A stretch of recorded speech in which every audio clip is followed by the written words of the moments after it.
Good morning. My name is Mike Long. I'm a Master Water Specialist certified by the WQA, and I'd just like to take a few minutes to talk about a problem that we seem to be facing.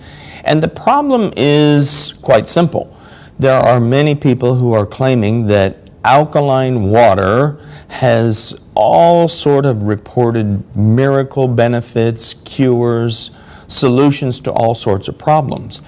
We have a small brochure and it's called Alkaline Water, Real or Scam.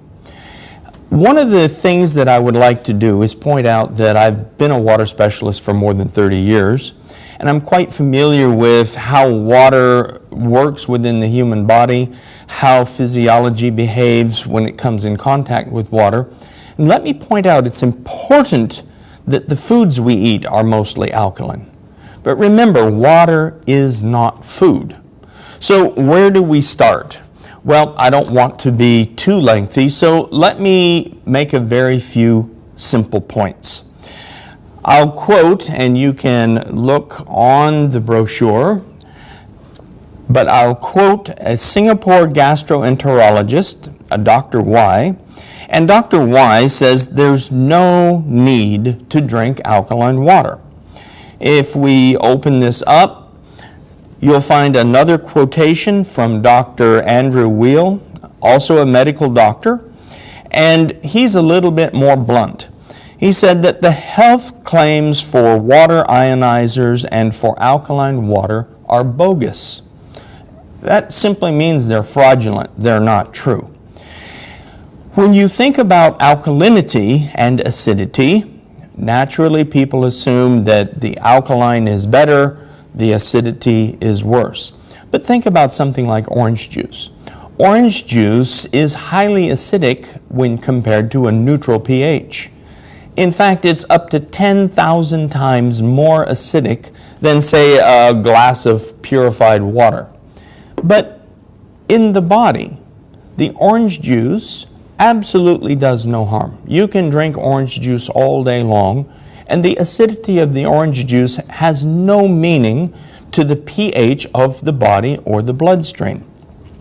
So this confusion is unfortunately being propagated by people who want to confuse you. Let me point out just a couple of other facts that you may or may not know. Most of the contaminants that are quite dangerous in water, if they're present, can't be seen, can't be smelled, can't be tasted. They should be removed. Things like dissolved heavy metals, lead, arsenic, nitrate, things that we do not want to consume in our bodies as far as anything we eat, anything that we drink. Unfortunately, alkaline water machines are not physically capable of removing most of the dissolved solids, most of the contaminants that are of great concern today. The technology just isn't there. So we need to really examine what it is that we're buying. We need to understand that there is a technology called reverse osmosis that is actually certified to remove virtually all contaminants in water. And that's the important point. The pH of this glass of water, as long as the water is free of contamination, has no meaning. The pH is irrelevant if the water is pure. So if you look at naturally pure rainwater, the pH is slightly acidic, about 5.6, 5.7. It depends. Of course, naturally pure rainwater is very healthy, very safe. Reverse osmosis technology, what we at Elkin call the BioPure technology, takes whatever contaminants might be present in the water, removes them, and leaves you with nothing but pure H2O. That's what humans need. That's what we should have. Thank you for your attention. Please have a look at your brochure, and if you have any questions, you can ask any of your Elkin distributors or any of the Elkin staff. Again, thank you.